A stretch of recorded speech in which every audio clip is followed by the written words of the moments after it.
lì dietro, andiamo a vedere. L'ho trovato, speriamo che non piova, in teoria è anche coperto, però fa un freddo cane fuori e fa un caldo bestia dentro. Per motivi di copyright non posso stare qui perché altrimenti mi segnalano di nuovo il video e me lo demonizzano. Però in mezzo a tutto il casino, dicevo, ho avuto qualche video demonetizzato nella realtà e quindi quando succede mi toglie un po' la voglia di sbattermi per montare, fare tutto. Abbiamo già avuto il primo incidente e come faccio a spiegarvi? Mi hanno infilato un naso nella schiena, che non è bello da dire, però è successo esattamente così, che in realtà avevo un naso di quelle maschere veneziane, no? Un sacco di tentazioni, sia a livello di cibo che non, perché anche a livello di abbigliamento fanno le t-shirt personalizzate, che non è una cosa rara, però poi vabbè, sono anche tutte le t-shirt normali.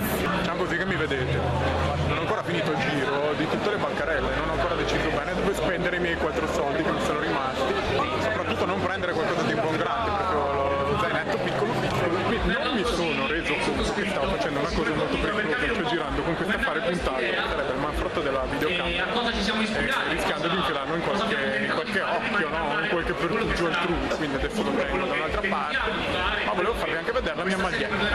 Cioè l'inizio di un qualcosa che sta crescendo, che sta andando avanti.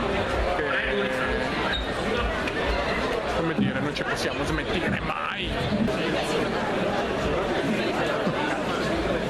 Ma dai, Pennywise e Clown! Ho trovato finalmente qualcosa da comprare, 2 fumetti e un regalino, perché mi piaceva. Ok, ho capito qualcosa. Dunque, adesso mi sono ambientato. Workshop è al piano di sopra e quindi non ci andrò, anche perché l'incontro con Dever dei Lupo Solitario e Guerrieri della Strada. Ma dai.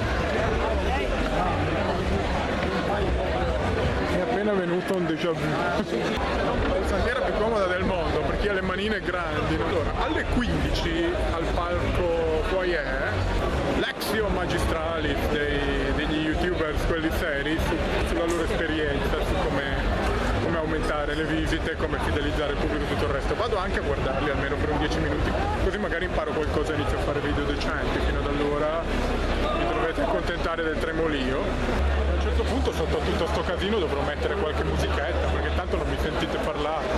Ma che figata! Il ragazzino undicenne che dice ho finito i money, possiamo andare a casa perché tanto non c'è più soldi. Tra poco succederà a tutti tiro a caso, ma penso che qui si tratti dell'area independent di autoproduzioni, barbieri in azione con i suoi colleghi.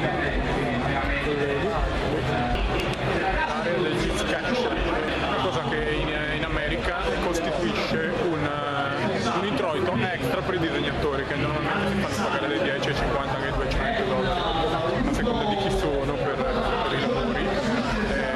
In questi casi si tratta di quadri di tavole complesse. In Italia questa abitudine non c'era, io adesso non so che sia, i disegni finiti comunque possono essere venduti, perché c'è da dire che in Italia i disegnatori comunque non so bene come sia attualmente la situazione dei sindacati per i disegnatori, ma so per certo che un po' di tempo fa c'è stata una forte lamentela per il fatto che non si possono mettere in malattia, come me per esempio, che essendo lavoratore dipendente ho la mutua, il disegnatore no, quindi deve lavorare tutti i giorni potenzialmente.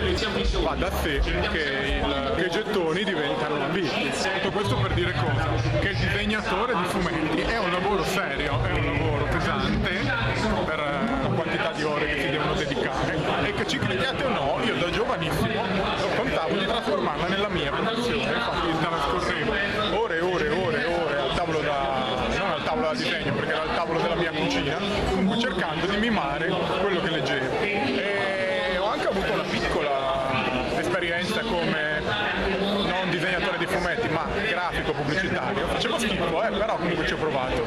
Dopodiché purtroppo sono stato assorbito dal mondo lavorativo. Ma voi che siete giovani, se avete delle attitudini artistiche, oltre a frequentare i numerosi corsi di fumetti che vengono adesso annualmente proposti in tutte le maggiori città italiane, portate i vostri portfolio a vedere, da far visionare agli addetti ai lavori, perché non è detto che non è detto che le cose vadano a buon fine, è sempre una bella vetrina venire qui.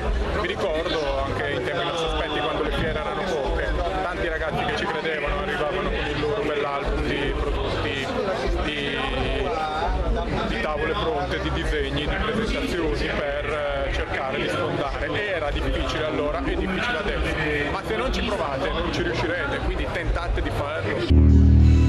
Dai puro! Ti puoi muovere, è un video!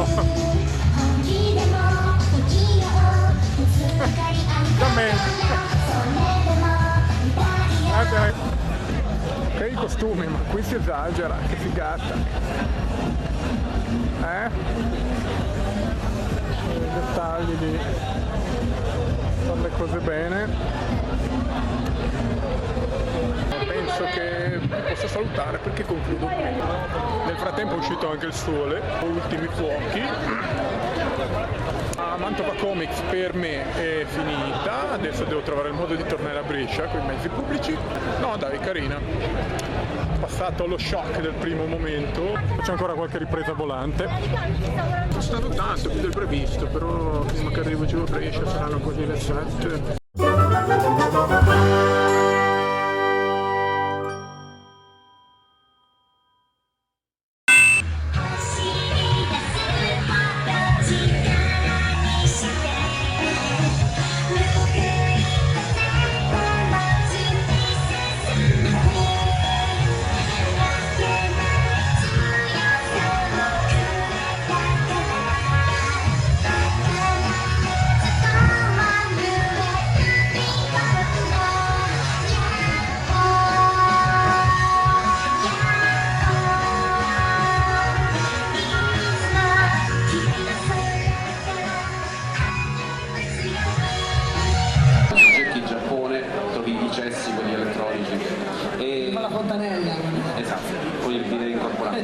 Ti mancavano un sacco di possibilità per dire quanto era diverso il mondo proprio nel suo complesso.